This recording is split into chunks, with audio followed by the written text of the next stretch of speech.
নমস্কার বন্ধুরা, me and my twin baby চ্যানেলে আপনাদের সবাইকে স্বাগত। তো বন্ধুরা, আশা করি আপনারা সবাই খুব ভালো আছেন, আর আমরাও ভালো আছি। আর ভালো থাকতেই তো হবে, বাপের বাড়ি যাব বলে কথা। তো এখন এই রেডি হচ্ছি, তো বাপের বাড়ি তো যাচ্ছি। তো আমার বাপের বাড়ি কোথায় সেটা একটু বলে দিই। একদম সুন্দরবনের শেষ প্রান্তে একটা ছোট্ট প্রত্যন্ত একটা গ্রামে আমার বাপের বাড়ি। তো চলুন আজকে আপনাদের বলবো কিভাবে যেতে হয়, এবার কিভাবে যাচ্ছি আমরা। মোটামুটি রেডি হয়ে গেছি, তো একটু পরেই বেরোবো। তো বেরোতে বেরোতে অনেকটাই বেলা হয়ে গেছে, প্রায় 12টা বাজে। তো বেরোতে বেরোতে 12:30 বেজে যাবে। তো রেডি হচ্ছি, আর দিদি ছিল, দিদিও চলে যাবে। একসাথেই সবাই বেরিয়ে যাবো, আমরা যাবো এদিকে আর দিদি যাবে, দিদি ট্রেন ধরবে। তো এখন তো 12টা বেজে গেছে, তো বেরোতে বেরোতে 12:30 বেজে যাবে, অনেকটাই দেরি হয়ে গেল বেরোতে। তো এবার একদম রেডি হয়ে বাইরে চলে এসেছি, আর বাবা সব দরজাগুলো বন্ধ করছে, সব ঘরের দরজাগুলো চাবি দিচ্ছে। আর এই যে আমরা সবাই বাইরে অপেক্ষা করছি বেরিয়ে। আর এই যে আমাদের তোজোর বাবা যাচ্ছে মানে টোটো ডাকতে, অনেকগুলো সব ব্যাগ তো কাছেই, কিন্তু মানে কাছেই টোটো, কিন্তু একদম বাড়ির সামনে নিয়ে আসছে, না হলে যাওয়া যাবে না, অনেকগুলো সব ভারী ব্যাগ আছে সেই জন্য। আসছি, সবাই ভালো থেকো, দেখো বাড়ির দিকে। এই তো বাবা, এই যে সবাইকে টাটা করে দাও। হ্যাঁ, এই যে টাটা করে দাও।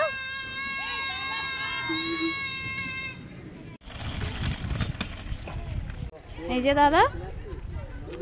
তো এখানে সবাই আমরা টোটোর জন্য অপেক্ষা করছি, টোটো আসছে। তো একটা টোটোতে সবার হচ্ছে না, তার কারণ দিদি আর ভাবনা আছে, আর দিদি আর ভাবনা স্টেশন পর্যন্ত যাবে, ওই জন্য আমরা একটা টোটোতে যাচ্ছি, আর ও আর একটা টোটোতে যাচ্ছে। ও বলতে আমি আমার বরের কথা বলছি। যেহেতু আমরা অনেক আগে চলে এসেছি, সেই জন্য আমরা এসে এখানে অপেক্ষা করছি। আর এটা হলো আমাদের ক্যানিং, মানে অটো স্ট্যান্ড বা ম্যাজিক স্ট্যান্ড যাই বলুন। তো ক্যানিং এই যে স্ট্যান্ডে এসে আমরা অপেক্ষা করি। তো আমরা অল্প কিছুক্ষণ দাঁড়িয়ে থাকার পরে ও চলে এসছে, আর আমাদের অটোও ছেড়ে দিয়েছে। আর এই যে আমরা ক্যানিং অটো স্ট্যান্ড থেকে এই যে এবার ক্যানিং ব্রিজের উপর দিয়ে যাচ্ছি। তো ক্যানিং ব্রিজ থেকে এবার নেমে গেছি।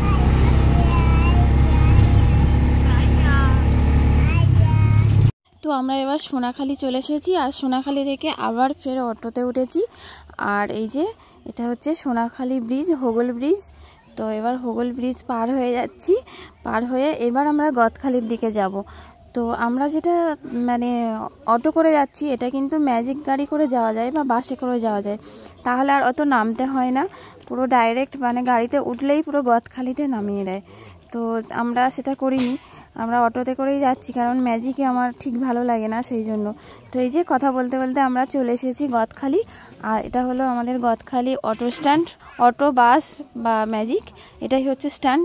তো নেমে গেছি, এবার এখান থেকে আমরা এবার খেয়াঘাটের দিকে যাচ্ছি। তো এই যে এটাই হচ্ছে খেয়াঘাটে যাওয়ার রাস্তা। আর এই যে ভিডিওটা একটু রানিং করলাম, না হলে বড় হয়ে যাবে। আর এই যে আমরা এবার নৌকাতে উঠে গেছি, আর আমরা এসেই যেটা পেয়েছি তাতেই উঠেছি, তার কারণ হচ্ছে স্পেশাল হলে একটু তাড়াতাড়ি হয়, পুরো ডাইরেক্ট চলে যায়, কিন্তু আমরা স্পেশাল পাইনি, খেয়া বোট পেয়েছি। যদিও একটু অপেক্ষা করলে পেতাম, কিন্তু যার অপেক্ষা করব আর একটা নৌকা যার আসবে আমরা তার চলে যাব, তো ওই জন্য আমাদের একটু দেরি হচ্ছে। তো মাঝখানে চণ্ডীপুর বলে একটা জায়গা আছে, তো ওই চণ্ডীপুরের ওখানে খেয়া ধরে ওখানে কিছু লোক ওঠানামা করবে, তারপরে আমরা মানে গোসাবাতে যাব, ওটা ডাইরেক্ট যাবে না নৌকা। তো মা ভীষণ ভয় পাচ্ছে, মা বলতে শাশুড়ি মায়ের কথা বলছি, ও বাবুর হাত ধরে রেখেছে। আর এই যে আমরা এখানে বসে আছি, আমাদের ভয় লাগছে না, আমাদের সবসময় যাওয়া আসা করি, কিন্তু মা ভীষণ ভয় পায়। তার কারণ এই যে ক্যানিং নদী পার হয়ে এপারে প্রথম এসেছে মানে আমাদের বিয়ের পরেই আর কি, এদিকে ওদের কোনো আত্মীয় স্বজন ছিল না। তো ওই যে চণ্ডীপুরের ঘাটটা দেখাচ্ছিলাম একটু আগেই, আর এর মধ্যে তানের আবার জল তেষ্টা পেয়ে গেছে, তো ওকে জল খাইয়ে দিচ্ছে। আর এই যে কথা বলতে বলতে আবারও চলে এসেছি পুরো গোসাবা বাজার। তো এই যে গোসাবার ঘাটে আমরা উঠে গেছি, নৌকা থেকে নেমে গেছি। আর এই যে এখানে দেখতে পাচ্ছেন, এখানে কিন্তু দুপাশে ঠিক সেই মেট্রো রেলের মতো, এখানে 2 টাকা দিলে তবেই যেতে পারবেন, না হলে যেতে পারবেন না। তো ওখানে নেমে এবার এই যে গোসাবা বাজারের দিকে এবার ঢুকছি। তো এটা হচ্ছে মানে খেয়াঘাটের ওই রাস্তা, এখনও মেন বাজারের দিকে এখনও কিন্তু আমরা ঢুকিনি। তো এবার এই যে মেন বাজারে এবার আমরা ঢুকে গেছি, এই যে মেন বাজারেই শুরু হয়ে গেল, এখান থেকে মানে কেনাকাটা, বড় বড় দোকান সব কিছু এখান থেকেই শুরু। আর সামনে বড়দিন, ওই জন্য দোকানগুলোও কি সুন্দর করে সেজে উঠেছে, দেখতে সত্যি খুব ভালো লাগছে। আর কথা বলতে বলতে চলে এসেছি মিষ্টির দোকানে, কারণ বেশি দেরি করব না, তাই অনেকটাই দেরি হয়ে গেছে। তো বাড়ির জন্য একটু মিষ্টি নিয়েছি, যদিও ক্যানিং থেকে নিয়েছি, তবুও গোসাবা থেকে আরেকটু নিলাম। আর এই যে দত্ত বস্ত্রালয়, এটা হচ্ছে গোসাবা বাজারের মধ্যে সবথেকে বড় দোকান, বা স্ট্যান্ডার্ড দোকান বলতে ওটাই। আরও দোকান আছে কিন্তু ওটাই সব থেকে স্ট্যান্ডার্ড। তো ওখান থেকে আমরা আবার টোটোতে উঠেছি। আর একটা টোটোতে 4 জনের বেশি নেয় না, ওখানে নিয়ম আছে। ওই জন্য তোজোর বাবা আবারও এই যে ইঞ্জিন ভ্যানে উঠেছে। তো ওদের ভ্যানটা ক্রস করে এবার পাস করে আমরা চলে যাচ্ছি। আর চলে গিয়ে আমরা আগেই পৌঁছে যাব। তো যেতে যেতে এই যে মাঝখানে এটা হচ্ছে রুস্তম মোড় বলে একটা জায়গা। তো এখানে বুধবার করে হাট বসে, তো সেই জন্য এখানে হাট হচ্ছে। আর এই যে কথায় কথায় চলে এলাম পুরো পাখিরালা ফেরিঘাট, এটাই হচ্ছে লাস্ট নদী, আর আমাদের নদী পার হতে হবে না।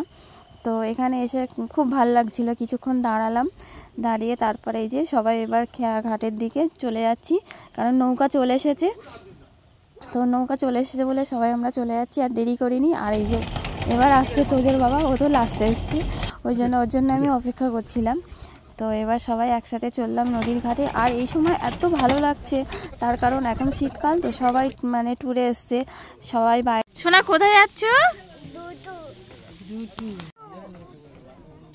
মামা কোথায়? মামা তো নৌকাতে ওরা একটু খেলছিল, আর মানে পাশ থেকে আরও অনেক বোট যাচ্ছিল, তো সেটাই বলছিল। আর তারপরে আমাদের নৌকাটা ছেড়েও দিয়েছে, এবার আমরা চলে যাব।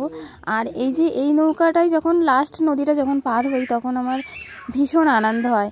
আর আমাদের বাড়ি আসতে গেলে বন্ধুরা কিন্তু টোটাল 4টে নদী পার হতে হয়। তো এখন 2টো নদী ব্রিজ হয়ে গেছে বলে, কিন্তু একটা সময় যখন ব্রিজ ছিল না, এই 4টে নদী পার হয়ে কিন্তু যাওয়া আসা করতে হতো। তো ওই জন্য এখন সেই কষ্টটা আর হয় না। তো এখন 2টো নদী পার হতে হয়, আর 2টো নদী তো ব্রিজ হয়ে গেছে। তো আমরা নৌকা থেকে নেমে গেছি, আর নেমে এই যে চলে এসেছি। তো আমরা এবার চলে এসেছি দয়াপুর ঘাটে। তো দয়াপুর এই যে নেমে গেছি, নেমে এবার আমরা ভ্যান স্ট্যান্ডের দিকে যাচ্ছি। তো ভ্যান স্ট্যান্ডে আমরা অত আর তাড়াহুড়ো করে যাচ্ছি না, তার কারণ একটা ভ্যান নেব, পুরো বাড়িতে চলে যাব। ওই জন্য ভাবলাম একটু চা খেয়ে তারপরে যাই। তো তারপরে এই দোকানটায়, দয়াপুর বাজারেই দোকান, তো এই দোকানটা একটু চা খেলাম, চা খেয়ে চলে এসেছি।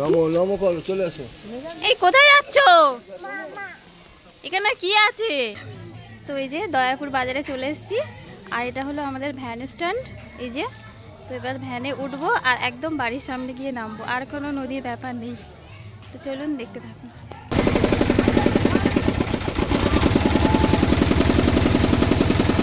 তো দয়াপুর বাজার থেকে আমাদের ভ্যান ছেড়ে দিয়েছে, আর এই হলো দয়াপুর স্কুল, হাই স্কুল। তো এই স্কুলের, আর এখানে দেখুন রাস্তার উপরে কিছু খড় দেওয়া আছে।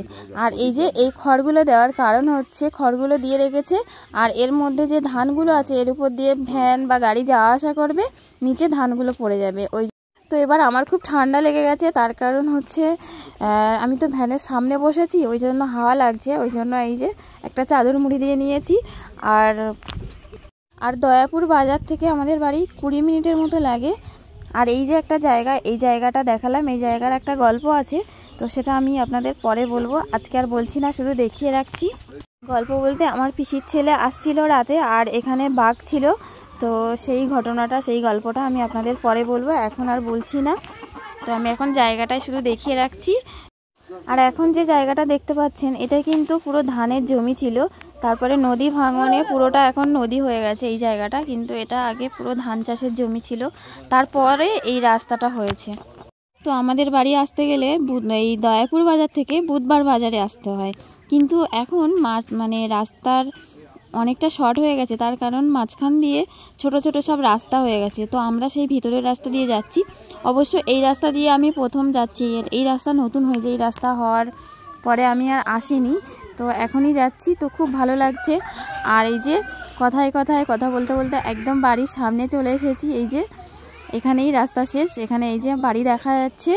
তো এবার আমরা নেমে যাব, আর আমরা নেমেও গেছি। আর এখানে এই যে দাদা আর বৌদি, আমার বৌদি সব রাস্তায় চলে এসেছে, তার কারণ ওরা বাগানে ছিল, এই যে আলু বাগানে জল দিচ্ছে। আর ভ্যানটা বেরিয়ে গেল, এবার আমরা বাড়িতে ঢুকবো। তো দয়াপুর বাজার থেকে যখন ভ্যানে উঠি তখন মনটা ভীষণ খুশি লাগে, প্রত্যেকটা বাড়ি মানে মনে হয় আর একটু গেলেই বাড়ি চলে যাব। কিন্তু বাড়ি থেকে যখন মানে এখান থেকে যখন ক্যানিংয়ে যাই তখন মনটা না ভীষণ খারাপ হয়ে যায়। তো এই যে পাইপ লিক করেছে, করে এখানে সব জল জল হয়ে গেছে। তো এই পুকুর থেকে জল যাচ্ছে আমাদের।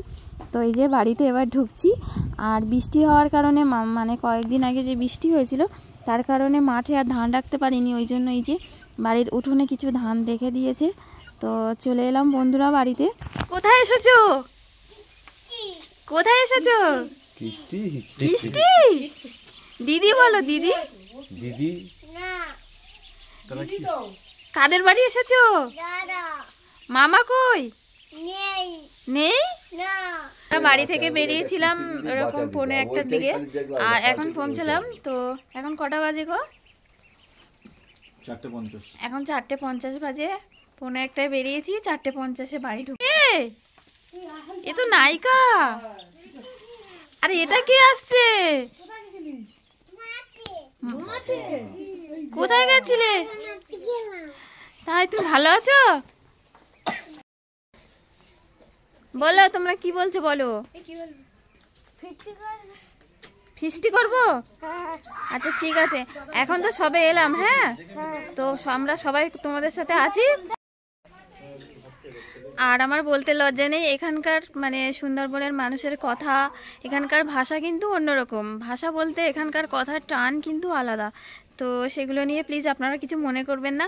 আর আমি যেহেতু এখানে চলে এসেছি, আমিও কিন্তু এখানকার ভাষায় কথা বলবো। এখানে যতদিন থাকবো এখানকার ভাষায় কথা বলবো আপনাদের সাথে। আর ওদের মানে সবার সাথে যে মানে এখান এসছি যেহেতু, আমি এখানকার মতো করেই কথা বলবো, ঠিক আছে? তো আর এই যে আমার দলবল সব চলে এসেছে। এখনও এসে ভালোভাবে এখনও হাত মুখ ধোয়া হয়নি, কিন্তু ওরা খবর পেয়ে গেছে যে মানু পিসি চলে এসেছে। তো ওরা সবাই চলে এসেছে। এখন ওদের কি কি দাবি আছে আগে দেখি সেগুলো।